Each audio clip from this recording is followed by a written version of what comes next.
Alright, so let's put down the music a bit. And good afternoon! I hope the music is not, the sound is not too loud, and I think you can still hear the music playing in the background. Let me know if it's too loud. I will change the volume levels. Good afternoon, guys! Welcome to this live stream again. Doing some repairs. You may have seen them already here. These are the first. I have lots of others, and maybe it's good to show you what I did today before doing this live stream.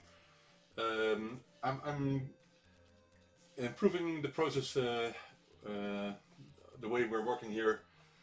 So I created some more order in the chaos by opening up our planning. Everyone should have a planning, especially us, because we're still behind with lots of work. I got some repairs from almost a year ago. Sorry, Mark. And I should do it just in the correct sequence, so the sequence of stuff coming in. And we're actually catching up, which is a good thing, but we're not done yet with all the work, I mean, not only with repairs. So what we did today, so yesterday we opened up our planning, and today I decided to put a date on all the repairs and requests stuff that are in our rack here behind me. You can see it there. It's that one. No, that one there. Let me show you how it looks like. Oh, I have to switch cameras first, of course. That would be useful. So this is an actual rack with all the stuff that needs to be done. And Mark, your stuff is behind, inside one of the crates as well, of course. It's well taken care of while storing it, but it's not done, of course, yet. Right, yeah, Spectronet. I made some last week, so I did do a run on our pick and place machine. I think I made 20, and I finished a couple of them, so I could put out the orders for that. But what I want to do is I want to get back in control of the work we're doing here, and it has been a chaos throughout last year for several reasons. But we're finally getting back to the way we should do our work, and for some reason, well, one of the reasons is the boxes that it came in a couple of days ago. So I finally got my Hardican boards and more stuff from GLC PCB. I will do a cool video about that because they were my sponsor, so that's important. I got a couple of those boxes, not one. So I'll show you that. I think I will make a video about it tomorrow. Let's remove this list. It's an old list. This is my building guide for making RGB cables for the Hardican kits. I've built guides for lots of stuff. There are a couple of on the desk here. You can see them on the left here. On the left, easier. These are my build guides, and of course do a lot of stuff without those lists. But sometimes it's useful to use them as a checklist, so I won't forget too much of the details, which is important. And one of the other things that is important is using serial numbers, and I now have these very cool looking vinyl labels. I hope the camera will focus, but I don't think so. It's has its own mind, you know. I don't think it will focus. Will it? Yeah, it did. It did. Oh, I just ruined it. It's totally my fault. Yeah. Yeah. The camera is ridiculous. But these are vinyl labels, and I have quite a bit of a search to get the proper paint Sharpies. So these are the only ones that which sticks on the labels for quite a while, and all the other ones just get wiped off with your fingers, and I don't like that. So hence I needed some proper Sharpies for that. The real American Sharpies. Anyway, let's get to the real work here. I hope you enjoy it. If you have to ask me anything related to the repairs or not, please let me know. I like to be in the chat with you guys, you know that. Let's just get started, you know. Let me know if the audio is okay and if you can still hear the music, because I think it's cool to have some background music. So, this is some stuff from Flavio. I won't call out last names, and we agreed to repair one of the two only, of course with the keyboard, and send them back one working one without charge. I think it's a good, quite a good deal, good enough. I think it was without charge, as far as I remember. But anyway, let's open up and see what this one does. Oh, I see a ULA chip with quite a cool, rare silk screen on it. And you know, ULA geeks amongst us really like seeing all the different types from throughout the years, and this one is from '84, I think. Yeah, November '84. It looks kind of cool. It says 64K, but it's of course not true. It's 16 or 48. This is a 48K board. Yeah, it even has the half working 48K chips, upper run chips. Alright, you can. This is the ULA chip I'm talking about. I like this one. The thick silk screen on it. It's cool looking. So we're going to refurbish this, but first we're going to test it. It seems to already have been modded to Composite Video. Thank you, Alexander. I wonder what your studio looks like now then. Okay, I won't scratch this one, so I have to be careful. I can do it here. I usually send boards back in anti-static bags, of course. This seems to be an original 16K board. I guess it's an issue 2 then. No, it's not an issue 2. That's cool. There aren't. I haven't seen too many issue 3 boards with only 16K, but they are out there. I think issue 3 was the last with 16K. Am I right? I'm not sure. Maybe later models as well, later board revisions.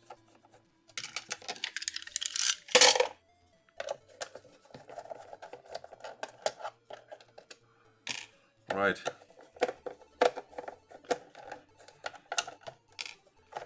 So, I hope you liked the cookie video I made this morning. So we got loads of more strobe baffles. Okay, this board has a new, this keyboard has a new membrane. Only the clamps should be mounted over the plastic, so we'll do that later on. Let me put the keyboard away for now, and the spare parts as well. So we sent all these parts because I think he couldn't get these working himself.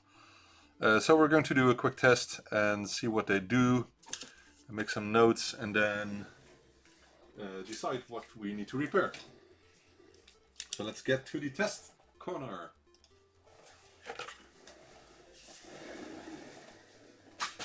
Alright, let's power up this systems here. I'm not sure if you can see it, but this laptop here is a TNFS machine, as you know. It's just working now. I shouldn't show my password, of course. But you can see it's a TNFS machine for SpectraNet. Very cool. It works like a tree. Let's just open that because it's cool looking, I think. Alright. Let's see, what does this board do? First, the first power on. Okay, it boots up with 16K. It doesn't seem to have any problems with that. Okay, 60K okay. Hope you can see it. I think so. Let's put in a die card. Let's see if the ROM is okay and if the lower RAM is okay. I think this is just a perfectly working issue 4B actually. So it's indeed a later board with only 16K. One of the last ones, I guess. ULA chips from 84. This appears to be 16K. Yes, I know that. So that's exactly what we were expecting here. Just works fine, I think. So that's one. Let's do the other. This one is not working. Told me it's not working. Okay, it's most probably lower RAM chip. It could also be capacitors which need to be replaced, and I can see some distortion in the picture. So It says it's this RAM chip, so ooh, there are actually several different brands of lower RAM chips in here. So I guess someone did some attempt to repair them already, but did a bit 0 lower RAM, fails, so we need to swap the chip.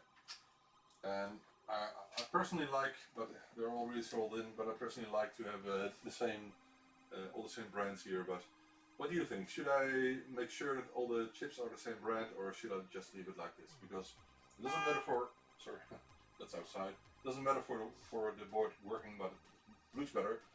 Actually, there are some lower RAM chips that only use 5 volts, and you cannot have several brands with the 5 volts and the normal ones with plus 12 and minus 5 volts in the same board. If you have the lower RAM chips with only 5 volts, then you need to do some change on the other lines. That's important. So anyway, but I guess these are all the normal chips. I think I have some of these, but anyway, these are 5290s, so not the 40116 that are usual in here from ITT or STC. Anyway, let's do this board first, because I think it's a cool refurb thing we can do. You can do that, Chris. Right. So let's do this one first. What do you think? Should I make sure they're all the same, or should I just leave in the different chips as they are at this moment? So I'm very sure, you can see it here, I'm very sure that the chips have already been replaced by someone. So we have at least one that's not working, and I want to check if that actually uses 5 and 12 volts and not only 5 volts. I want to make sure of that. Alright, let me check the type. So this is a MM5290. And it's a dynamic RAM, and it uses, why is the camera not focus camera? Yeah. Let me get the datasheet here. And the pinouts, yes, it uses the same 3 voltages as the 40116 chips. Just wanted to make sure of that. Alright. Okay, so we just need to replace that one then. You still have a chance to reply. Why do I use this? Well, I use this big screwdriver for these screws here. That's the only reason. You're totally right. So I will move it away for all the other work here. Now it's a nude board. And someone, Idris, who was here a couple of weeks ago, he told me that he thinks every 40K board or 16K board needs a heatsink. Even though it might not be used, but it just looks better. So I think he's correct. So I'm still putting the heatsinks back, even if there is a Traco power regulator here. But it's for later. Okay, let me see if I can find the same chip as this one, but I don't think so. I have some same brand ones, but they look different. You can see I have this ones with the silver line on them. It's the same types, but they look different. So I will use a STC 4116 of the same time period. That will look better. So 8430, these are the original chips, I guess.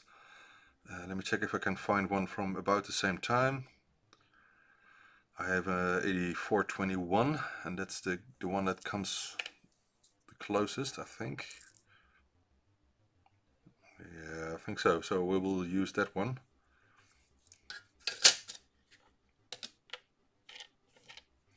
These are ITTs, so another brand. And I have even an 86 one here. That's cool. I didn't know that. That's one of the later ones. I think they are made in after ZX Spectrums. I forgot to power on my solder iron, so just did that.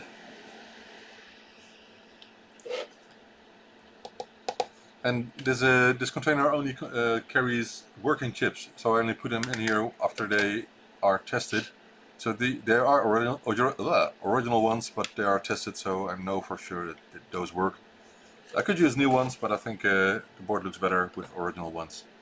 Let me do one check before replacing these, because you never know if there's just a loose pin or something, or a short. It's not the best solder job ever, but I think all the pins are soldered correctly, so that's not the issue. No, the board is just fine. So I guess it's just a dead chip then. Let's get it out. And I will use some IPA for cleaning after that. And I really don't like using IPA on these boards, because the whole board is covered in a solder mask. So if you use IPA, you will also clean the solder mask and it will get sticky. So you have to use lots of IPA, but anyway, I want to get rid of all the flux remaining, so I think it's better than not doing it. It will look better. You just have to make sure it's not sticky after that. Alright. So I do have a desolder station, but for one chip I'm not putting that on. It's easier for now. Only 16 pins.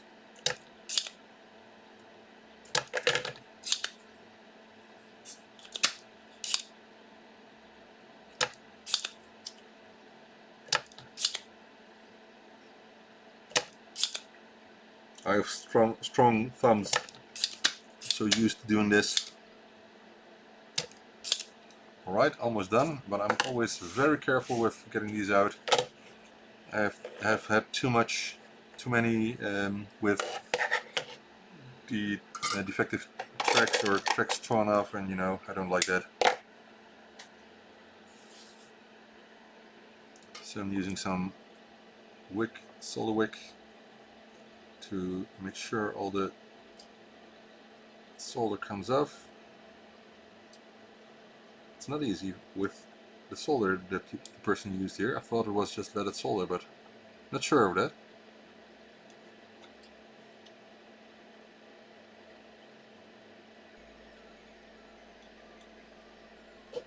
I'm not sure.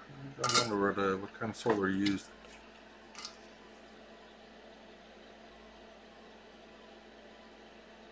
So putting some fresh solder on first. And I also said it could be the capacitor, so I'm taking kind of a risk here by getting out the chip first, because there's a chance that it's caused by the capacitors, but I think it's the chip.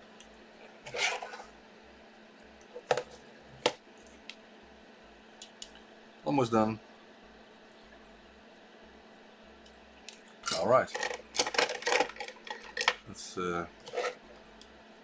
try and see if it wants to lift.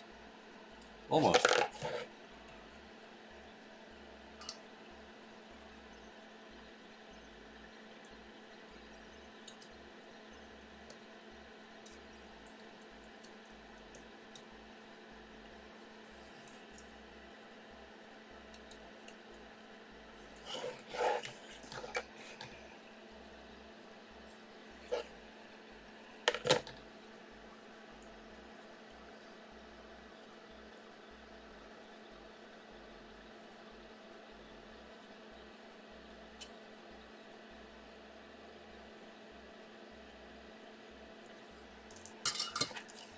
Try again, carefully.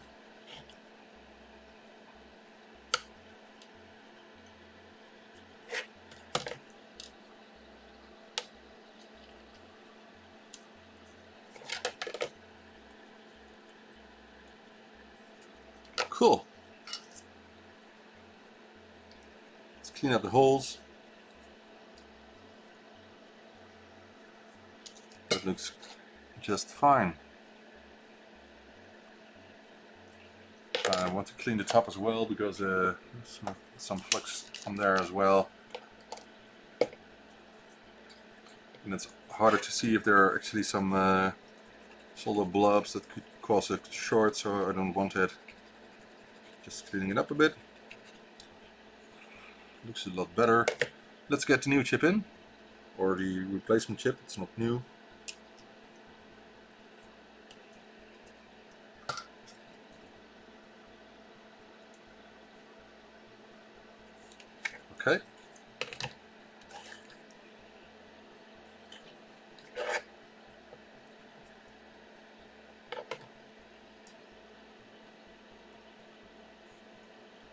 This one actually has short legs, so they don't stick through the board much. But it's good enough.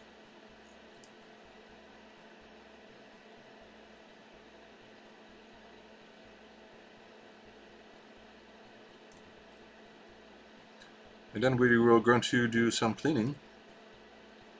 I won't test it this way, I just want to clean it first. Because I want to see if there are any shorts somewhere. It's hard to see this way. And the board will look much better when it's cleaned. So we don't need a solar iron for that. Just a lot of IPA. And a brush. Don't drink this stuff, guys. Doesn't taste nice. The ULA chip seems to, or the socket at least, seems to have been replaced. It's not a big issue because we are going to remove the socket anyway for adding the heatsink. To add the heatsink. You can see all the yellow stuff, which is for part the flux and for part it's the solder mask on the board. And it's not a complete solder mask, it's just some layer that's on it. Maybe they spray painted it on or something because it covers the whole board, but I'm not sure. It could just be the solder mask, a green solder mask. This already looks a lot better than it was. Most of the flux already is gone.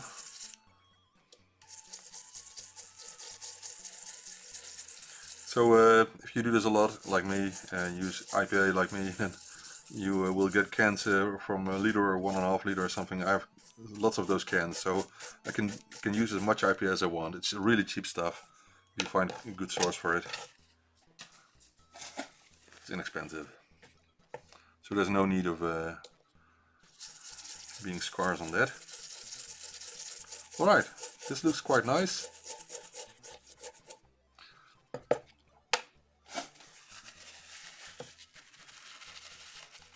And the good thing, of course, of IPA is it's gone in a couple of seconds.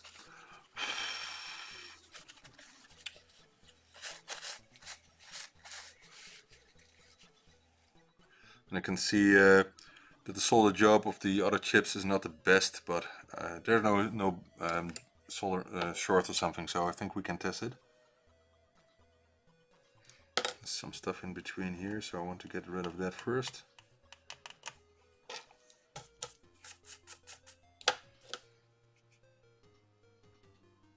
Yeah, it's better. Alright. So let's do a quick test again and see if this board has been fixed.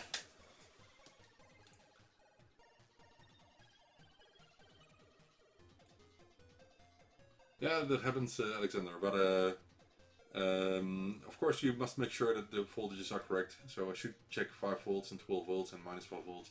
I will do that as well. So let's take the multimeter and check those voltages, just to make sure that, oh wait, that we won't kill any more transistors. And talking about that, someone used totally strange transistor for TR4, I think. Yeah, TR4. That's not standard. Well, it's working, but I don't like that at all. So we'll do first fast first test, and then we'll swap out the transistors because that's not the original one. I don't like it. All right, let's get to the test corner. Let's do first test without diagnostic. And it boots up just fine. That's what we want. So that has been fixed. So now we can focus on the other stuff, which is more of refurbishing than actually repairing. But we'll do it anyway. It's part of the work, part of the job. So this chip, oh sorry, let's work this. So this chip here is getting to the ByteDelight bin, trash can. And then we're going to do all the other stuff. So first let's get out the very odd TR4 here. Never seen this one. People try all different kinds of transistors for TR4, and please use proper replacements. I created a page on ByteDelight.com. You can search for transistor or TR4 and ByteDelight on Google, and it will guide you to that page, and it will show you correct replacement types from the same brands, exactly the same type, but then stronger ones, newer ones, for example. So the correct replacements for a ZTX 213, so tier 5, would be a ZTX 751 or a ZTX 753 or a 752 or even I think 750. So that's tier 5 and we're doing tier 4 now, and that should be replaced by a 651 or 653, and by default it's a 650 from same company. So they're still really easy to obtain. It's not a big job, and they're quite cheap if you get those types, those replacement types, and not the original, of course. The original ones will be expensive. That's just logical to happen. Okay, so we got out the original, or the very odd looking. Look at this thing here. It's as thick as my pinky finger. Let's get rid of that, and let's get in a proper replacement. This is a 753. Oh no, sorry, this is a 651. I'm mistaken. This should be replaced by the 753, as I just said. This is a 651, and it's the correct replacement for a 650. And easy to obtain and cheap. And if you need a kit, you can order them at ZXspectrum.shop as well. And because we sell these in sets of 2, if you want to order cookies and you also want to add these transistors, then you can do that on ZXspectrum.shop, because strobe waffles. Alright, let's lift it again. This looks original now. Of course I will do a quick test again, because I want to make sure it's still working.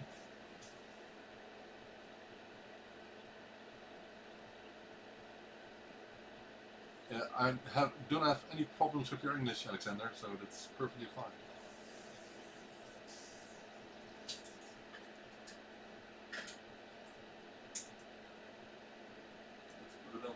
Seconds, not too long, because we're not putting down the 7805.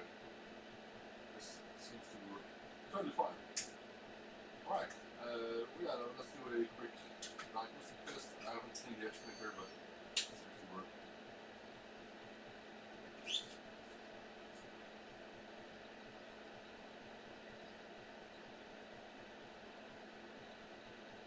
Oh, what's that?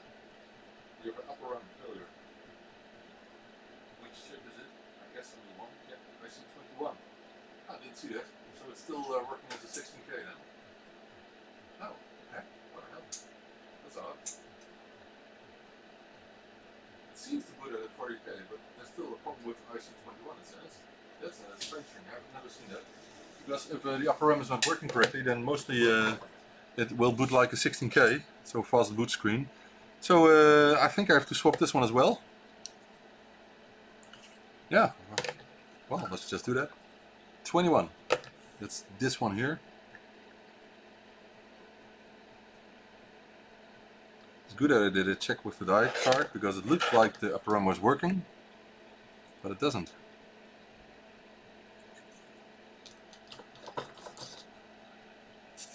Alright. Oh, let's get back to the correct screen. I always forget it, you guys. Please help me remind if I'm forgetting to switch back to the correct camera. Maybe I should have a location sensor or something that knows where I am in the room. Or maybe I should use voice commands. That could be cool. I've done that in the past, by the way. Years ago, I used some software that I could ask to do some things like start my email, you know, that kind of stuff. And it was, I think, 5 to 10 years ago. Feels like ages. It still hasn't really improved. I don't think those functions are standard integrated by default on Windows 10, but maybe they are. I don't know.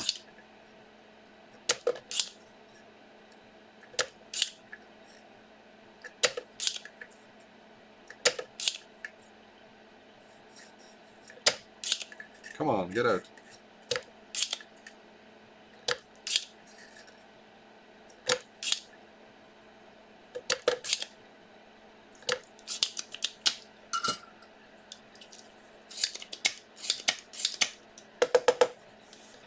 My thumb is getting tired. Right. Oh, sorry. Poor board. I think it hates me now.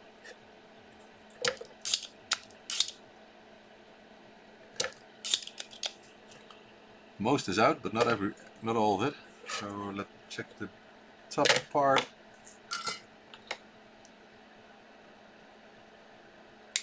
I do this for a living, so I do this all day. These kinds of things. This is not the worst.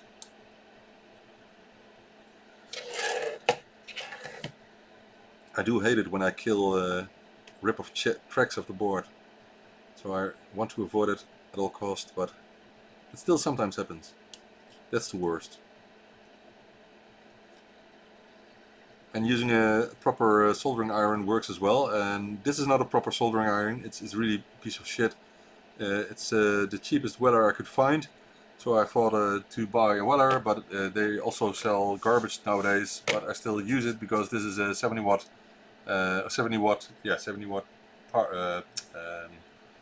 solder iron, and the other one I got from China only had a 40 or 50 watts and wasn't wasn't good enough for desoldering larger ground planes, for example. So I decided to stick with the weller for now.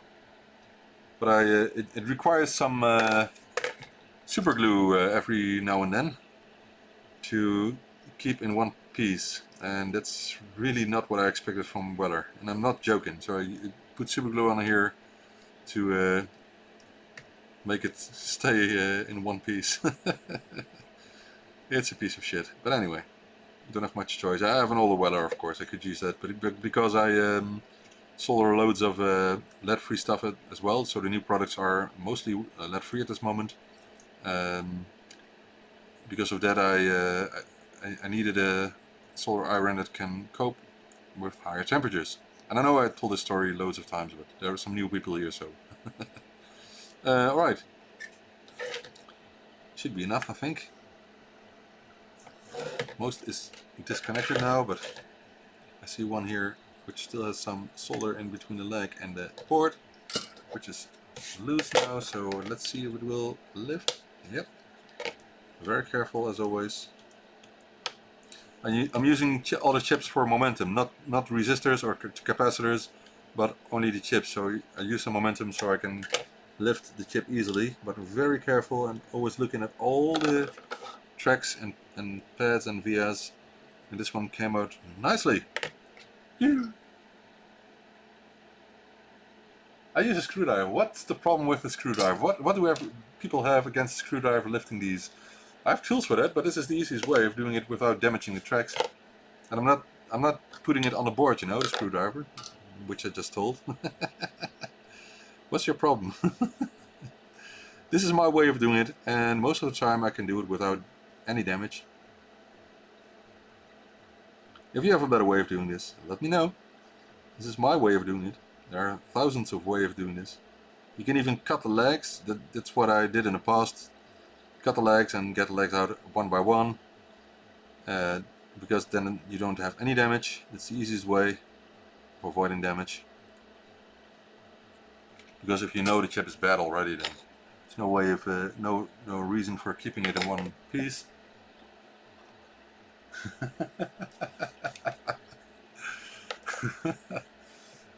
You're totally right, Alexander, but I'm very careful. I don't like to cut the damaged boards. Now let's see if I can find the exact same chip.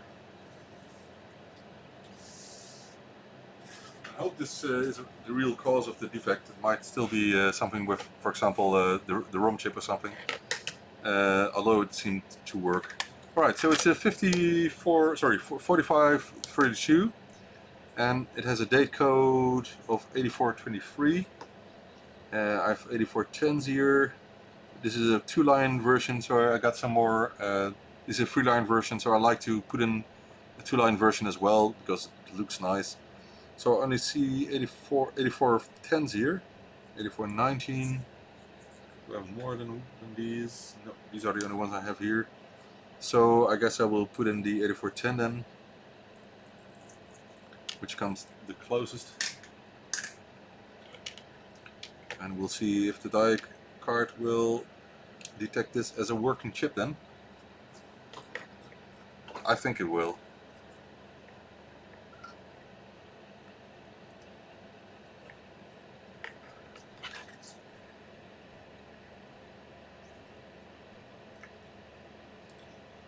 Because we still have to get the ULA socket out, I won't bother about cleaning this for now. I will just do a test and we'll then refurbish the rest of the board with new capacitors and a trickle power regulator.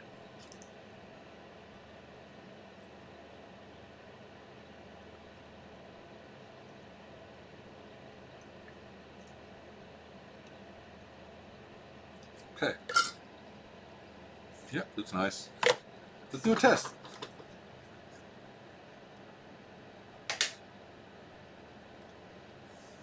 I think it will work.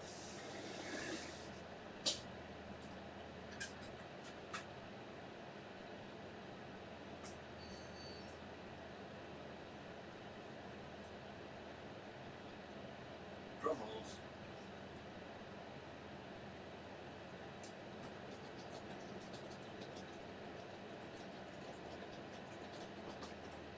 Yes, we did it.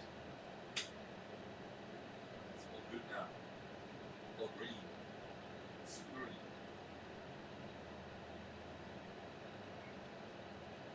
Yeah. Okay. So this is an older version of the die software from Brandon Melton and Dennis Smith, which is on a ZXC4 cartridge from Palfero in an original history. This is one of the prototypes from Steve Smith, the newer one with the LEDs, and the current version that I am having in the web shop also has a timer circuit that will prevent the LEDs to blink too fast, so they will blink at a lower frequency, which makes it quite more clear which signals are acting and which not. So this is just a proto, and that's because I sold all the working ones. But fortunately I have the new die cards boards, but I will make them on Monday most probably in the new batch, because the current batch, there's a small problem with the version that was shipped out before we ran out of stock. And I got the same boards as all the ones, but one of these transistors need to be replaced by another type, so otherwise the +3 ROM detection won't work properly. So that's one of the things we have to improve with the die cards. I will do it on Monday or Tuesday, I have to check on timing, because we want to do as well. But the boards will be back in stock very soon, and loads of people have backordered one, so we'll process those first. So let's do the refurbishing of this board. I hope you could hear me from the other side of the room. So, another chip to be removed. Let's do the rest of the board. Okay, before continuing, we have to check if the ULA chip is working completely, so I have to check keyboard and I have to check tape loading. That's something that's important. So let's get back once more to the other side and do those checks. Because if you don't do that, you remove the socket of the ULA chip, it's a hell of a job to get it out again.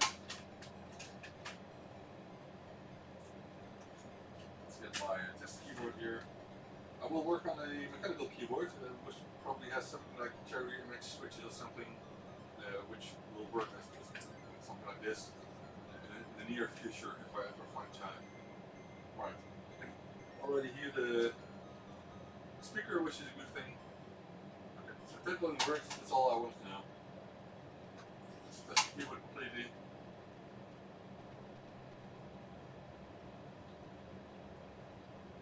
Yes, you have a completely working keyboard, which is okay. Yeah, no problem at all. Tip on works, keyboard works, speaker works, everything works. So these are the easier repairs. This is not the most trouble, of course, you can see it. I will power up my desoldering station for the ULA chip, which is useful.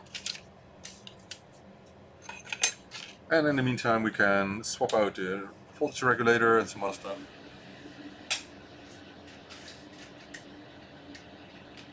Loads of Traco power here.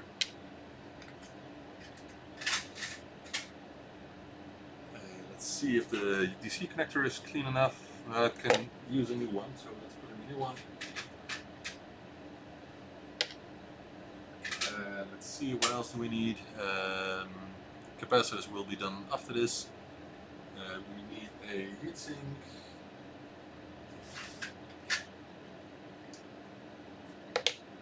And we need proper thermal paste. What else do we need? What else do we need?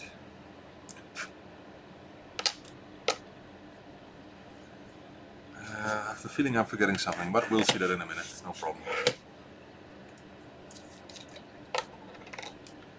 In the meantime, let's clean the edge connector properly.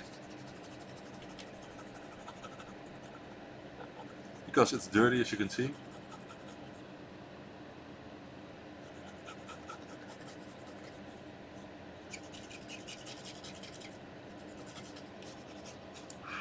It seems to be a bit thick, but it's throughout the board, so I think the layer of solder that was put on the tin that's put on this board was a bit thicker than usual, but it's not a big deal if you use proper edge connectors on your interfaces. But some of the edge connectors that can be obtained on eBay, they are cheap, but they either tend to have bent pins quite easily, or they sit way too tight around the edge connector. And I have a couple of those tight ones because bigger interfaces need tight connectors because otherwise they will get off easily. But the smaller interfaces need proper quality edge connectors on them. So I have a source for them, and I hope I can obtain more in the future. So let's first remove the DC socket here. So this board will be very happy when it's done. Would you be happy with your board? Tell me, Specky board, will you be happy? Will you be a happy board? Tell me, do you like this treatment? You like me talking to you? Looks like this board is at the dentist at the moment. So just cut out one of these big tooth.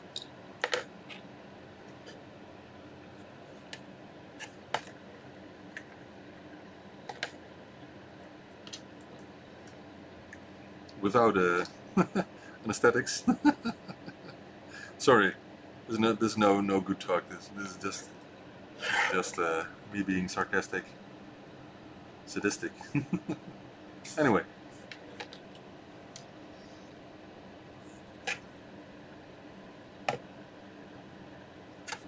Yep. These new DC sockets tend to melt if you heat them up too much, and because we're using lots of solder here, I'm very careful cooling them down quickly.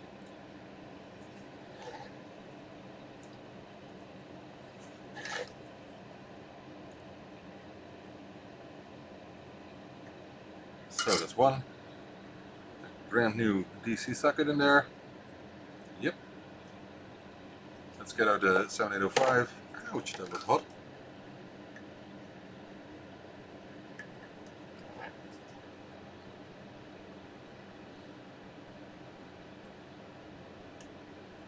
Right. We'll discard that 7805 because it has had its life and we won't reuse it. We just buy new ones for that. And this board will get a Traco power one. Oh, some cookies are falling down. Sorry guys.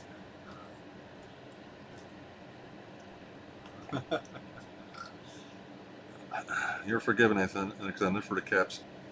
Right. Always heat up these pins enough because they go through the board, and power pads and pins. Stop falling down, cookies. Power pins need to be soldered quite well, otherwise otherwise you will get in trouble. Okay, so we will get out the ULA chip and we'll put a heatsink on it, and then we'll remove the ULA socket. First let's put on the heatsink. It's a Type 7, so it's important to remember. And I actually don't like hiding the original information that was on there, but there's no other way. These really need to be cooled, so there's really no other way of doing it by just putting on the heatsink. And I think I should buy better thermal paste, because this one has some fluid in it which makes it too thin in my opinion. So I don't really like this stuff, but it works.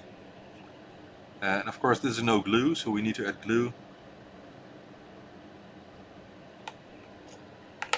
And I will get out the big screwdriver again, because I will use it for pushing the chip down. If you don't like it, look the other way.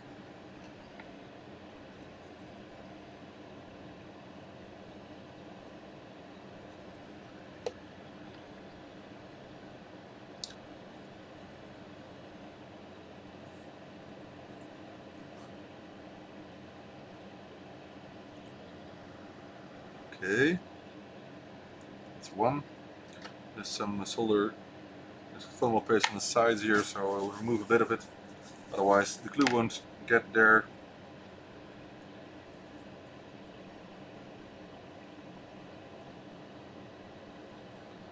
So if someone has a better way of applying glue on it, let me know, but this is my way of doing it. And it's really important the heatsink won't fall off, of course. So I just want to make sure there's a proper amount of glue in it. This dries in 1 or 2 minutes, so that's good enough.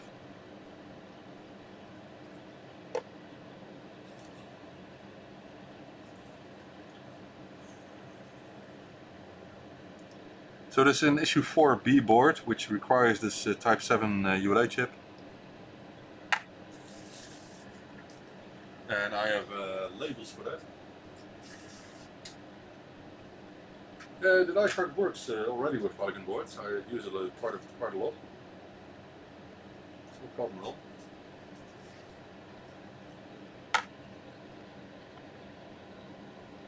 So I put on a tiny label. Alright, so that's waiting for getting back into the board. But first we have to remove the current socket.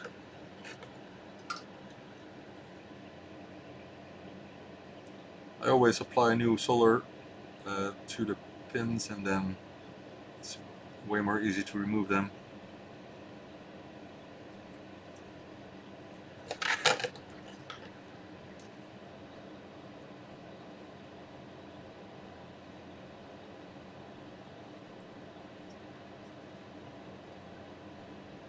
I'm not applying any pressure, just putting new solder on.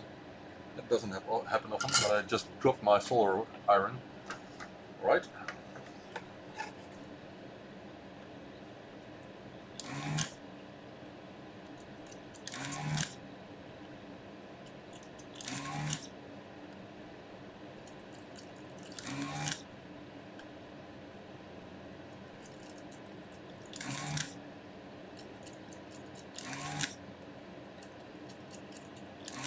I did just put new pads in the solder station, so one here and one on the other side of the unit, of the cable, and it really improves the force that it sucks the air away.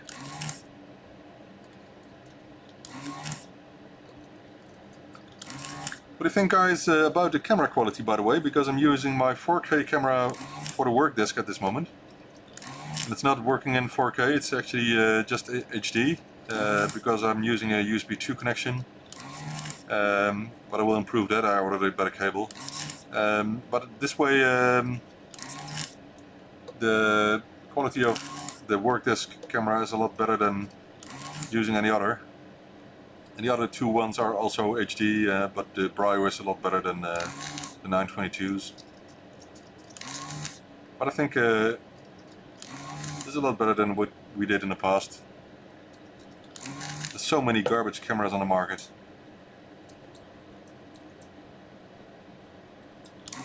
And I will improve it even in the future using a DSLR camera with a HDMI capture card or something like that.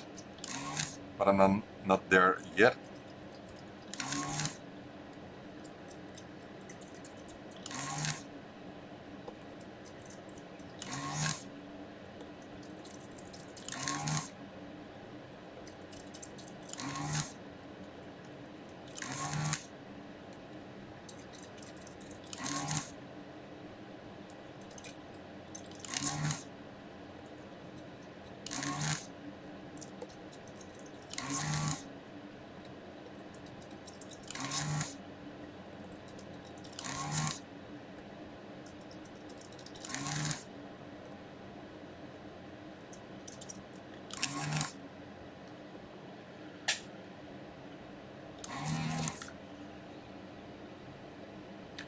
So we have one that is still not empty.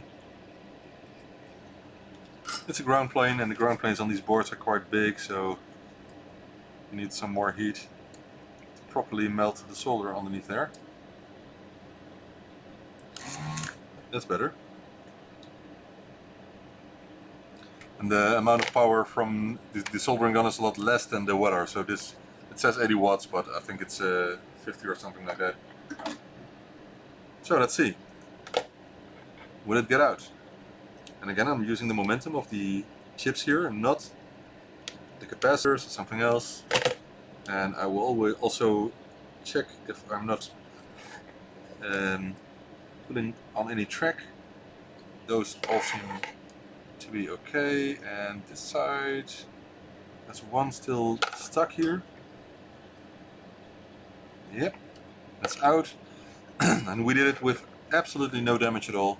So this utterly ugly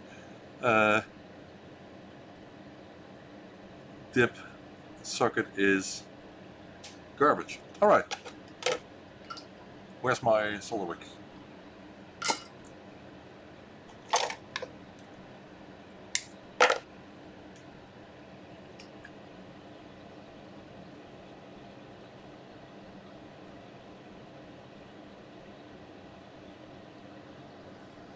Okay, so we can put in the original relay chip. The glue is dried up, almost. It's not completely dried up, but it's good enough. For now, it will dry up later. Doesn't that look good? What do you think, guys?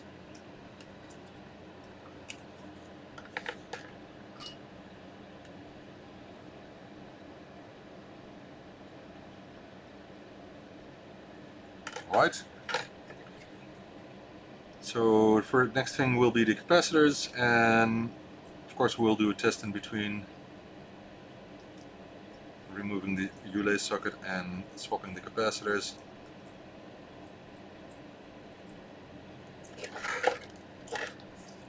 And we have to clean up the solder joints here after doing this.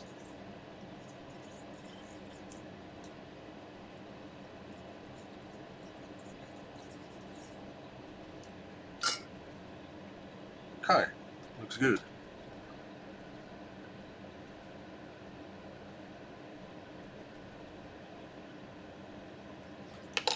Nothing bad here, so that looks perfectly fine. So let's do another test before continuing.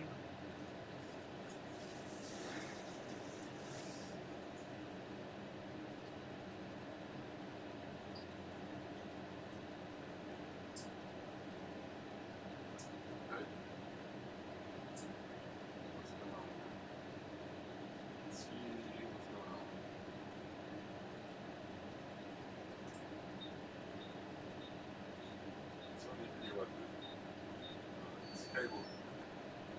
Okay, let's see what's going on with the video output. It wasn't sitting that well a minute ago already, so let's see if we can improve that.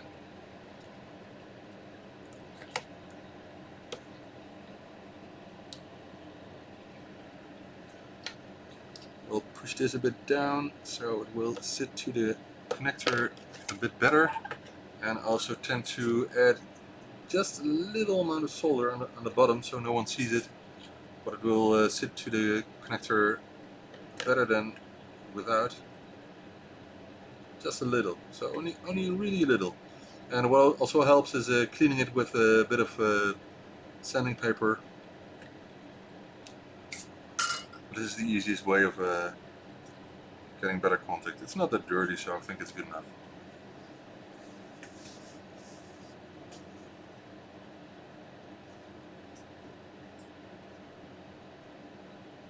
It's still not perfect, but hopefully a bit will help.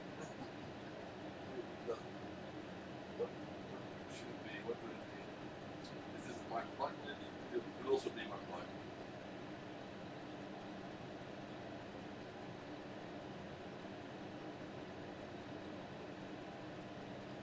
I think you need a new plug. I'm not totally sure.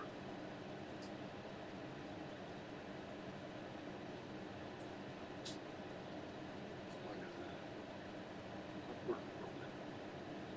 Pushing this so it will make better contact. Okay, it works. You can see the machine was up, so that's fine. We're going to get the capacitors done.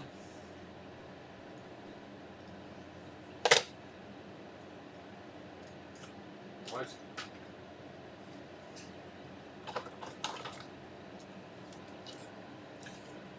Thank you, by the way, Chris. Thank you for supporting me.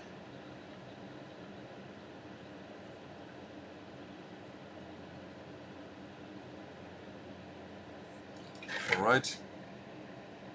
Let's get out these capacitors.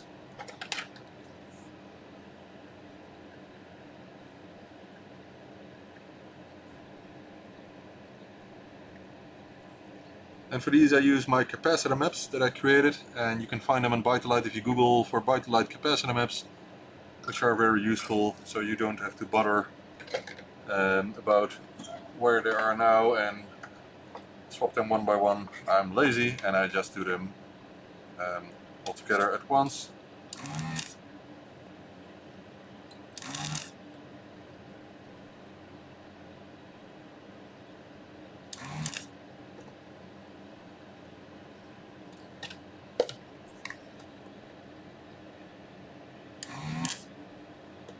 You can see this, the solder iron is not the best one for when it comes to temperature. I can up the temperature a bit, but that doesn't really help, so I think this is just for the easy holes, and after that we'll use the manual solution for that.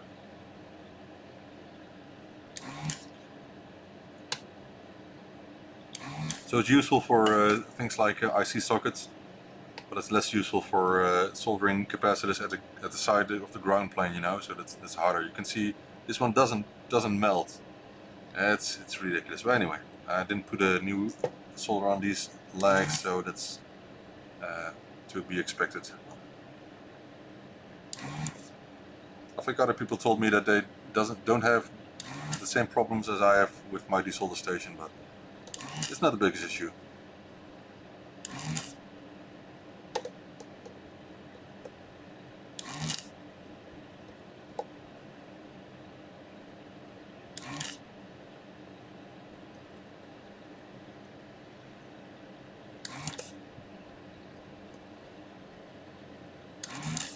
So it's not hot enough, it's no problem. We'll continue using another method.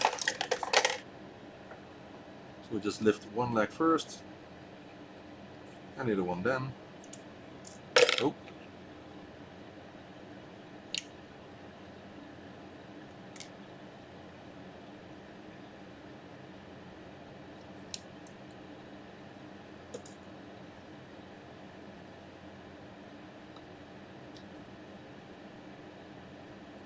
So that's the only benefit of the weller. It got enough power to easily melt all the holes, all the joints.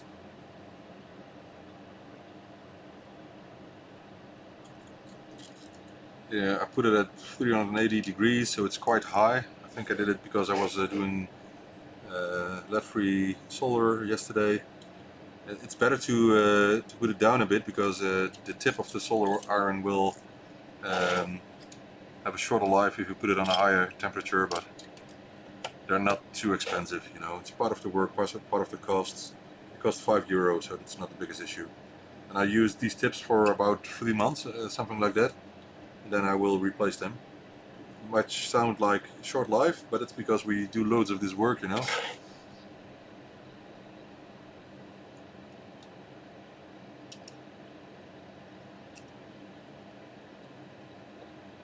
And you can see even the welder struggles with some planes here, power planes.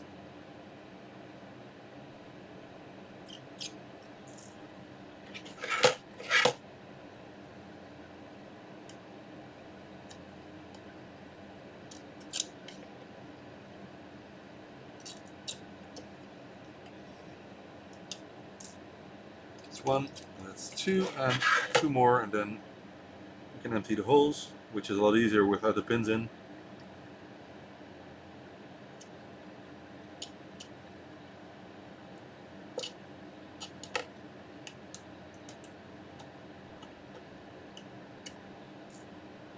And this one almost always needs to be done from the bottom because of the huge ground plane there.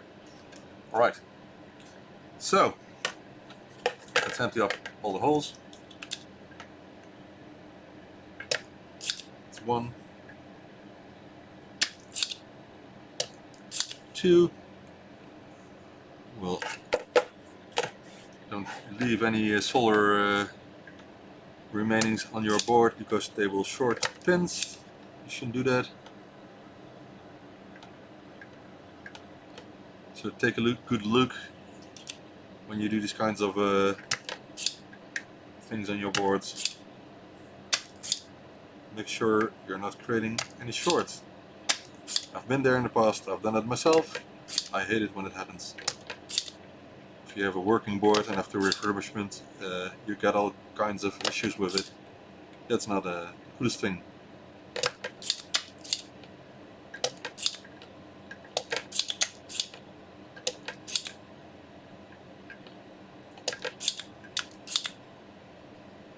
Right, I think we have them. Oh, two more here.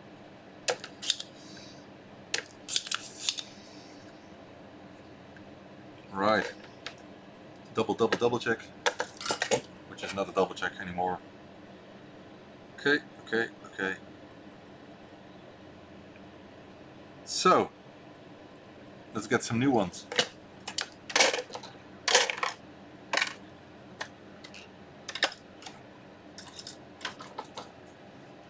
Hekko, well, I think I like Hekko. I just don't like the coloring of the machines.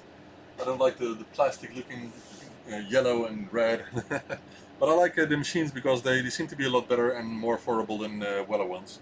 And people do not complain about the quality of those ones, so I should have bought a Hekko instead of the Weller I bought instead, so it was a big mistake. But anyway, I will get a Hekko in the future. I'm sure of that. Strobe bubbles. So you ordered the die card with the strobe bubbles then? Alright, let's just put this here because I like that. And there's a capacitor map, as you can see there on the top, which makes my life more easy. So this is a capacitor map. Very useful. Map of caps. And this capacitor map is for all 48K boards except the issue 2 boards. Because all the different values and locations of the capacitors and even the polarities are shown on this map here. So it's a universal one.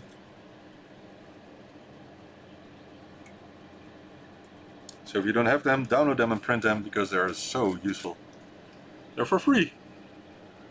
You don't have to buy anything from the web shop, but you're still allowed doing that. And if you don't like getting things for free, you can even use the super chats below your YouTube window. You can send me a super chat, and I will mention your super chat in the in the stream. Of course I will do that, if I not forget it. And if I forget, I will give you my sincere apologies. But I won't forget, I think.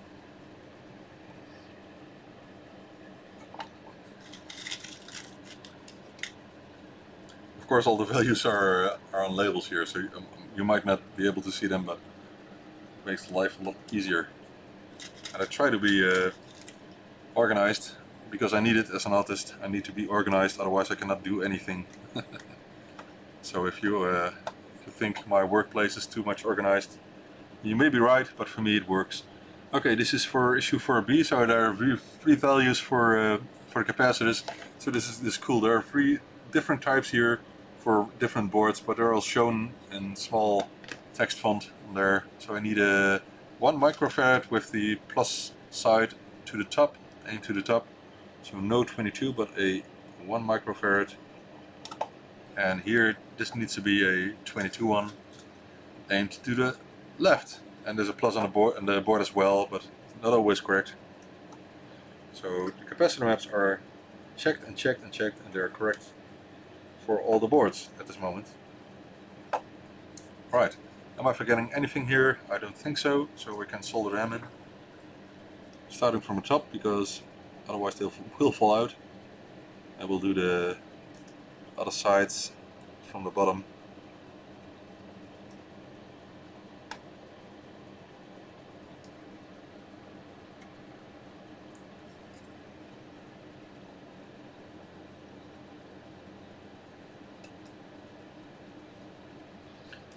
I always think it's important that the job looks nice.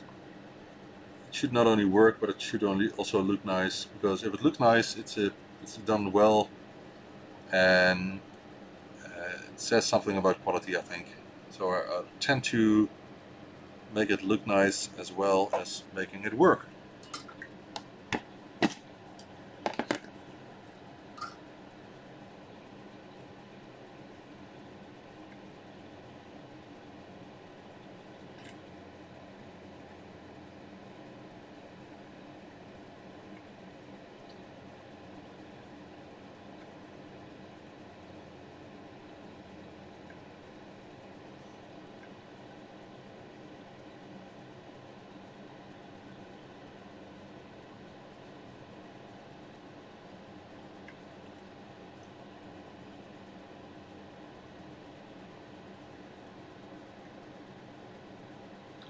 I always think it would be best if you cannot see this has been a manual soldering job. So if it looks like it's from factory, then I think my job has been done well.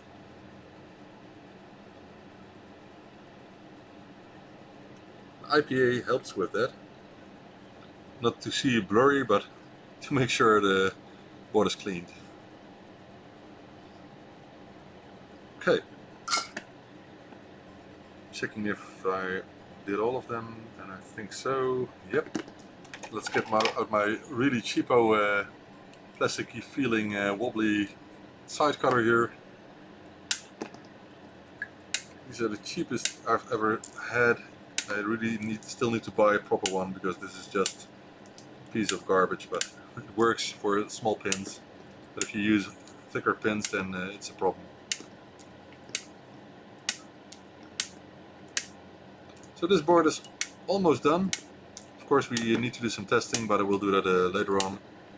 And it is cool to show you what I use for testing. Many people know it already, but let me show you.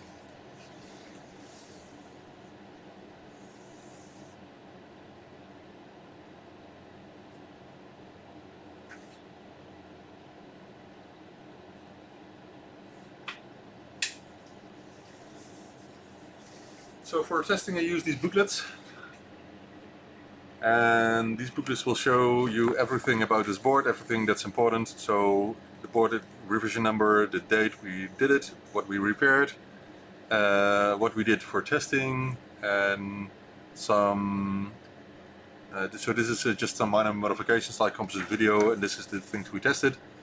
And I will write my name on it because people want to know maybe. Alright, so we'll do that later, and let's do a quick check if everything seems to be okay. I think those boards look just fine. I have no idea why the camera's not focusing. Maybe if we put it here. Okay. Let's do a cleanup of the board with IPA. Do a final test for now.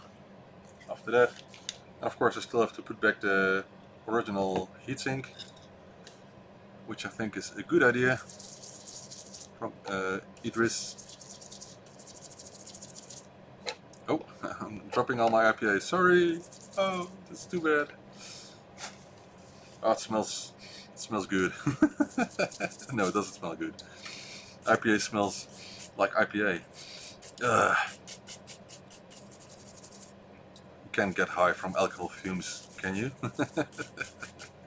I don't know.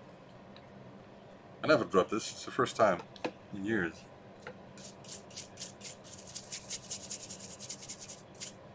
Just don't smoke here. That would be stupid if you do that. Alright, that's clean.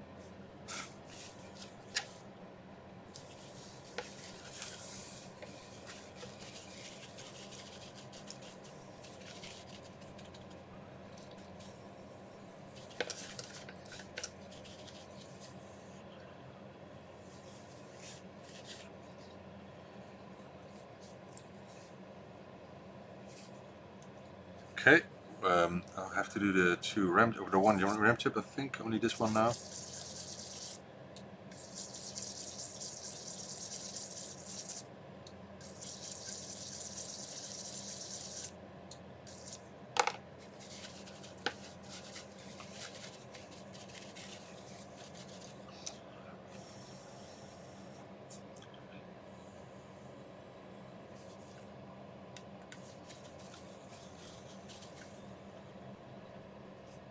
Alright, the board looks almost as new, if you ask me. Still a bit of a flux there.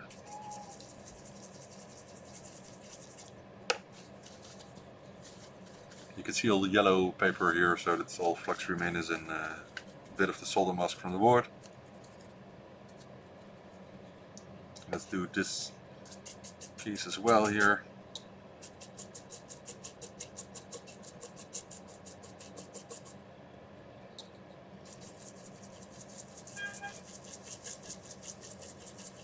So why not? Only takes some time, of course, but it's not completely clean, but it looks nice. What do you think? If only my camera would help me. Right, it does. I think it's good enough. Okay. So this board is done. My desk is done as well. Okay, so this is a completely working board. I will test it once more with the diagnostic software. Oh, I'm forgetting something before we continue. Oh, that's not. Sorry, that's not a problem. If you have a NEC ROM in this and you want to use a divided interface, you need to perform a small modification to diodes and a resistor here for ROM selection, because the NEC ROMs have a slow power up, which causes problems with fast ROM switching on divided interfaces. Only on those, so maybe you don't bother, but I do it as, always, because I want to make the boards work on with every add-on. That's why I like original boards, because they just work, you know. No hassle with installing firmware or something. I like these original boards a lot. Oh, it still smells like IPA. It's not completely dried. Let's do a final test and see if it still works. Of course it will. You never know.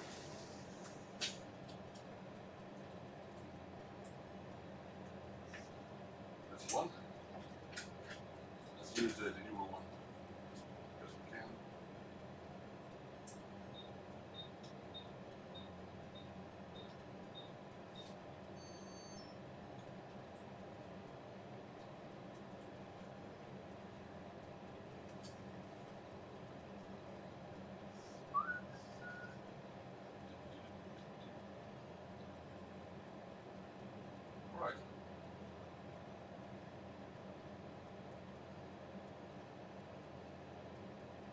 problema. The voltages are there, so that's totally okay. And if you want to, you can use the keyboard test from inside the diagnostics software.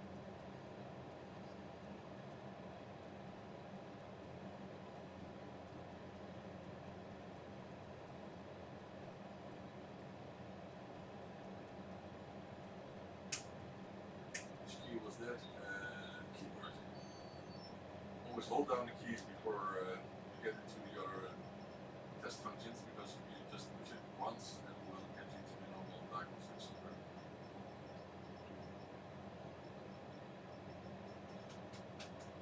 It works. Righty. What else could we test? Well, it is working, so if we finish testing, I will do it tomorrow. This belongs to the board here now. And we got a box for it for now.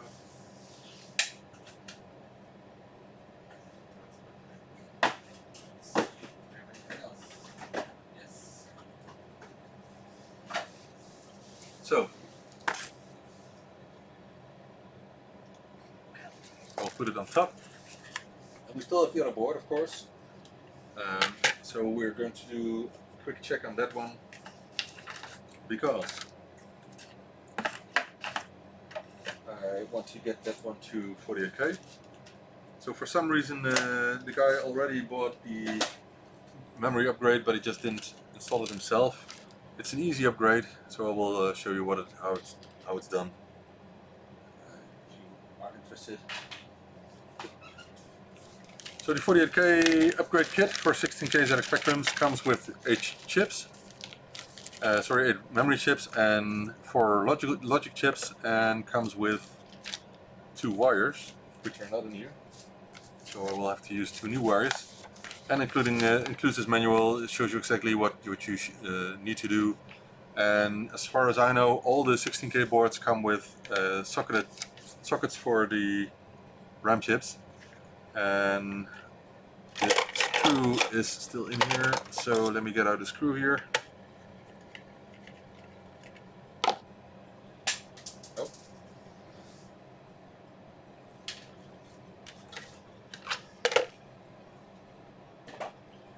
Okay, so first let's start with installing these chips. I could just use original chips. Should I do that? Yeah, I think so. I think I will use original chips for this board, because this board I will keep myself for later, and there's no need of using new chips for that. I can put those new chips in the web shop again.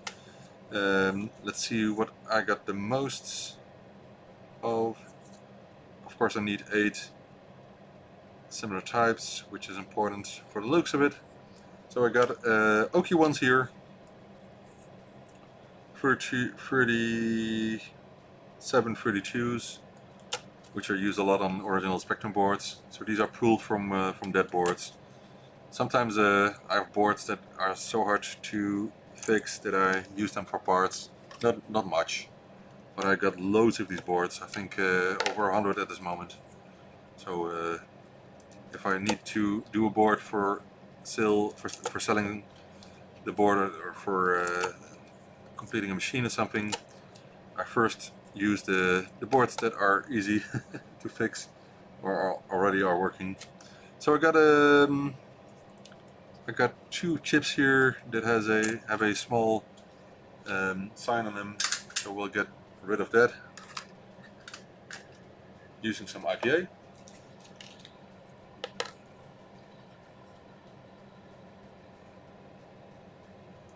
Is the stream still working? Because there's something wrong with my preview here. Let me check. Oh, it's still working. No problem at all. It's YouTube. I need to get over to the new YouTube studio, which I don't like at all. I'm not the only one. So I hope I will be able to use it as they intend us to have it used, but I really don't like the new interface, but we have to get over to that new one.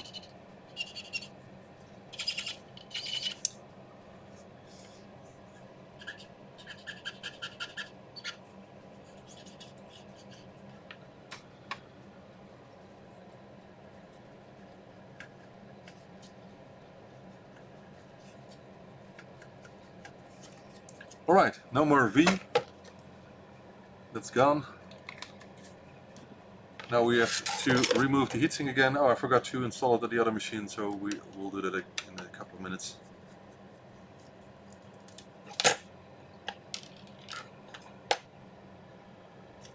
There's no clamp ring in this heatsink, which is wise to use. I will put it back tomorrow, the other one. So let's just put it in the box for now. Alright, let's install those chips. If I'm correct, this one needs to be 175.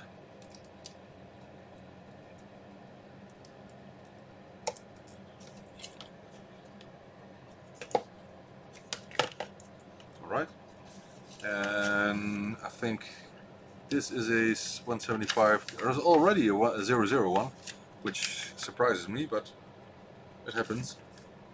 Yes, so I was right. This one needs to be 175, and the right one needs to be the 32. So we don't need the last one here out of the way. And there already are some wires here, which surprised me again. I think this is the wire that I included, but I'm using Oki chips at this moment, so I will do some minor changes there.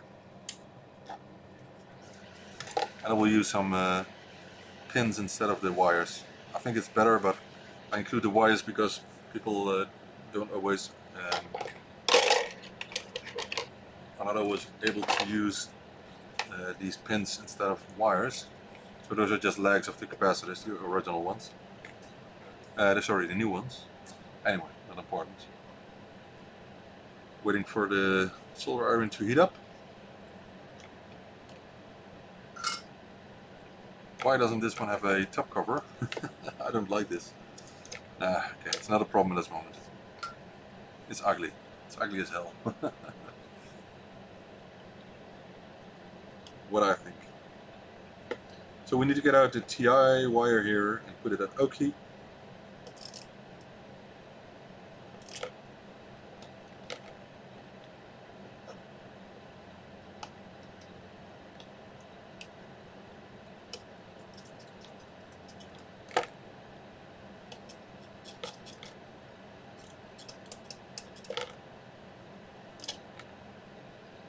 Okay. Oki.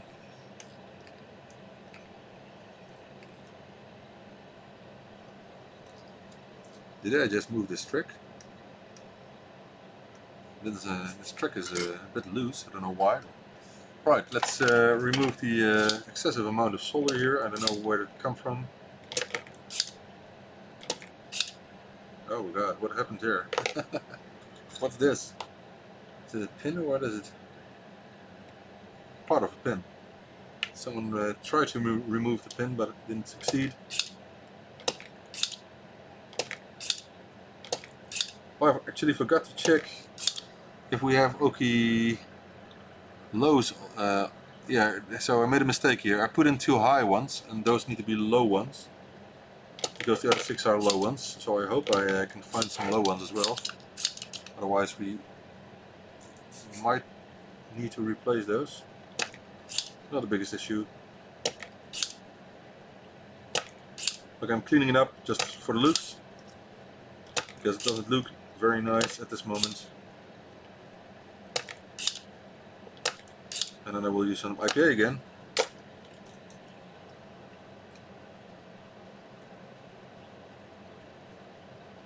So I wanted to use lows only.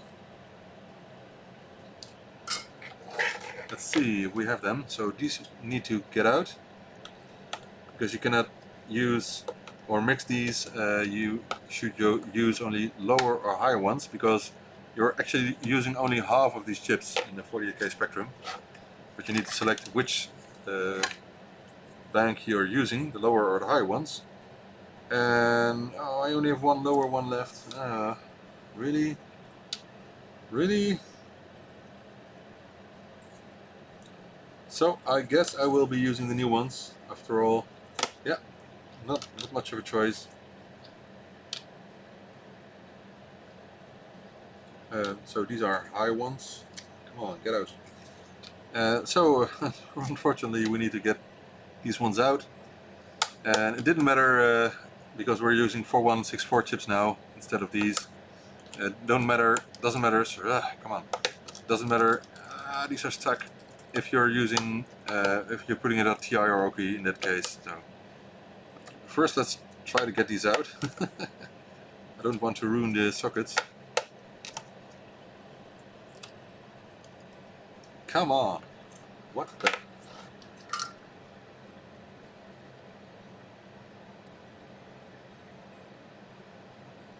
It's stuck for some reason. Ow. Ouch! There's some solder on the end of the legs here. That's the cause of it. So do not mix up highs and low types of OP chips, and do not mix up type 3 or type 4 on the TI ones. You should use the same types.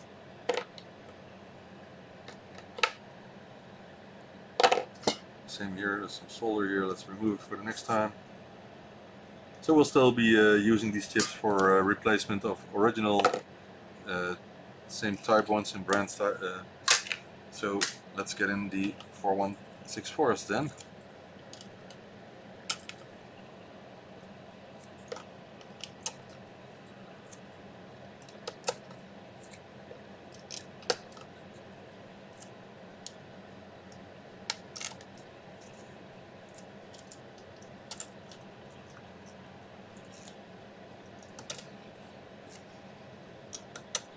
Okay.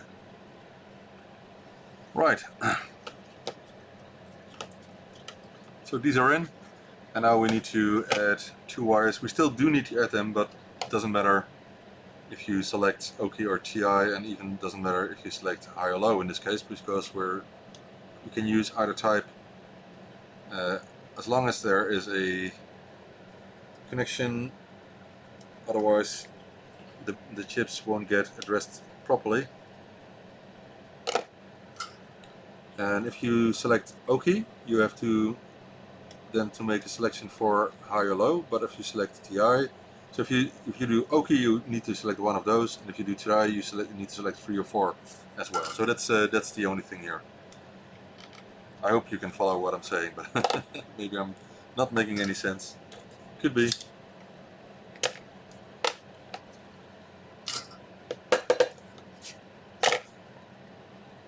Okay, sorry for the noise. It was because there was some solder blob on the board. I had to get rid of that. That's too small. Let's use another one.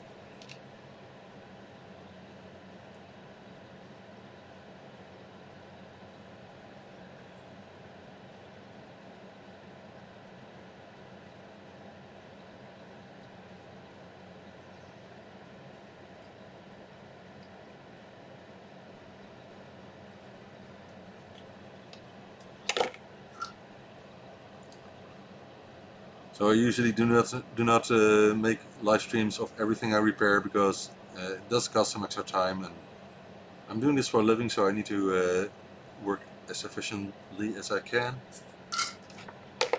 But I think it's cool to just do this from time to time.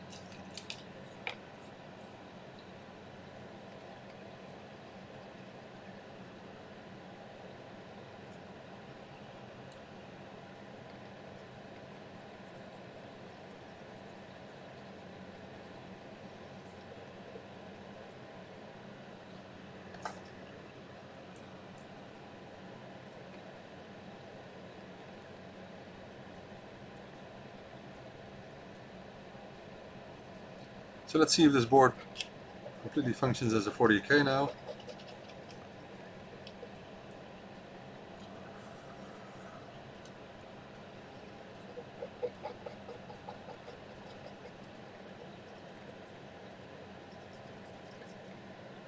It looks quite nice, only without the top part there, but I will replace it later. Okay. Nice. So we won't do the refurbishing of this board now, but we want to know if it works, of course.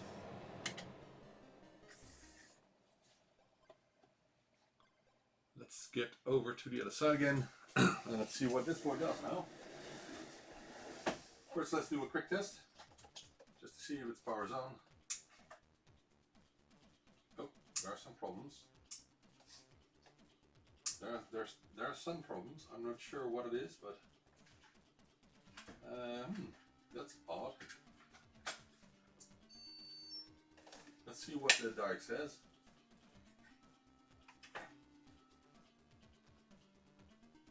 Looks like a short or something, I'm not sure. Checking ROM.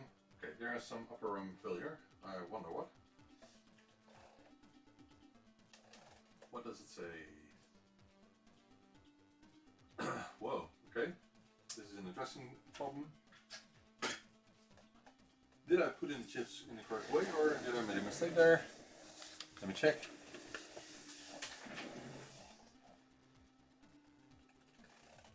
Nope, it's all good.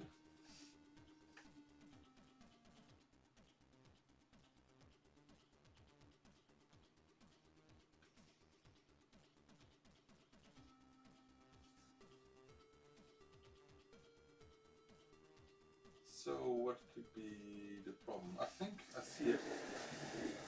I think I see the problem here. I think it's one of the legs on this chip here that is bent. You can see a leg there which is totally bent, and that's my mistake.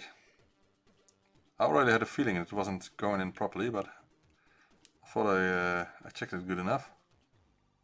So let's put it back and see if that solves the issues. So it is in correctly now. All right.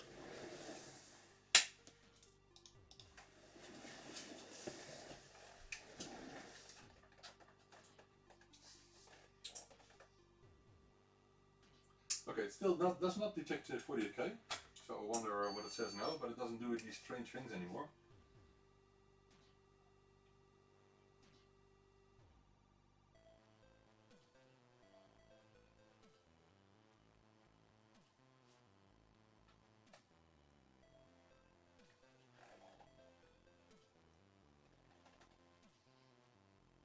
Okay, still doesn't like something in this board. I'm not sure what it is.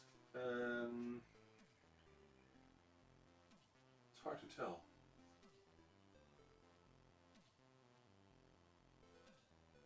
Let me check if it's short maybe on the wires that I put in.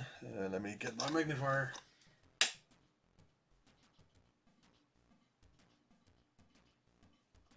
Don't see any short.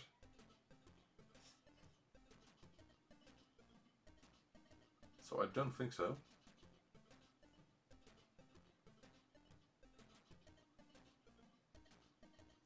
So I think I should do some chip swapping and see if that helps. And maybe it's the LS00 that was already in here. I'm not sure. Lower RAM chips are fine, so I guess the 157 chips that are in here are not a problem. Let me get the chip puller.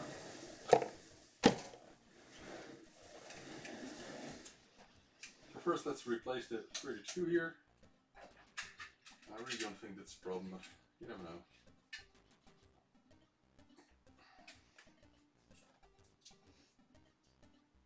Oh, I'm bending the pins again. I don't like this. Those sockets are not the easiest ones to use, but anyway, if it works, it works. Okay, let's see if I can see if it boots up at 40K now. Yeah, that was it. That was all. That's odd. Because I do test all these chips here, so I wonder what happened to this one then. I'm not sure. Maybe it's corrosion because the chips seem to be a bit dirty on the outside. But let's see, do the test work now? That's a pity. So maybe I didn't test it properly. I do test all chips if they're not from a preferred supplier like Farnell or some other company. If I order them from China, I do test all of these in the application that they're used for. So I think this one slipped the test or something, I don't know. But it works now, so that's the main thing I wanted to check. So that's okay. So this board is completely working now. We only need to finish refurbishing, and I will throw away this LS32.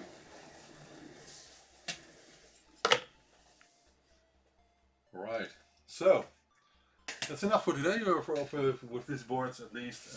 I'm going down to the kids, getting some dinner, and might do some other stuff tonight. Have to see. I want to give my kids some attention as well, of course, which they need and deserve. Alright, so we've done 2 boards and they both are working completely now. I think it's a good result for this evening. What else could I tell for now? Not much, I think. So I will need to finish this one, but this one is for myself then. And the other one that's already done is for the customer. So we'll continue with that work tomorrow, because I don't like stopping in the middle of a job, you know. I think I need to finish something first and then get on to something else. Alright, so I will use my vacuum cleaner in a minute to get rid of these old capacitors, and I will do the other stuff tomorrow. And for now I think we'll leave it with this. I'm a bit thirsty, so let's get some water, which is important, of course.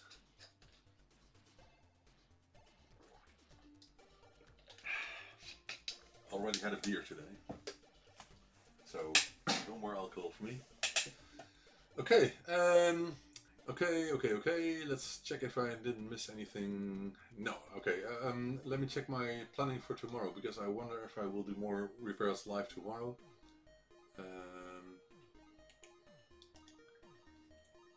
Let's see, so today's the 7th, so I'm updating my planning here.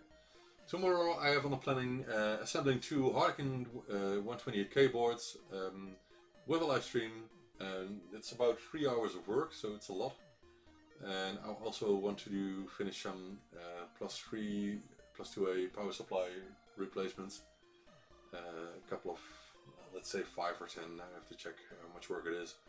I also will do more messages. I still have some messages left which I need to reply to. And on Monday I will do more repairs. That's on the planning. You can see it on ByteDelight, or just Google for ByteDelight status and you will find a list with all the things we do. It's totally transparent, and I want to stick with this planning as much as I can. Sometimes it's a bit delayed, you know, life. Lots of things happen that you're not in control of, so I tend to create this planning so people know what I'm doing here. So I will finish these repairs tomorrow, refurbishments mainly, so I can pack up this board ZX Spectrum with the board for the customer, and can ship it tomorrow morning, or of course on Monday, but I will pack it tomorrow and will create the shipping labels. And so that's what I'm going to do tomorrow and on Monday, and then on Tuesday I will go dig into the issue with the die cards. We'll solve it. I don't think it's really a big of a problem, and then I can finish those die cards, which people are waiting for quite a lot. I think about 20 people are waiting for the die cards already, maybe more, maybe 30 something. And I also plan more repairs on Wednesday. So let's see if it's Wednesday. So on Monday I will do some repairs, and on Wednesday, yes. So I will go on with repairs, and hope I have more time for them, because there are a lot in the rack there behind me which need to be done, and of course that's really important to get this stuff back to the customers very soon. So for now, thank you for watching. Hope you have a good evening. I will make sure I have. And thank you for your comments and for your questions, and I will see you in the next video. So bye!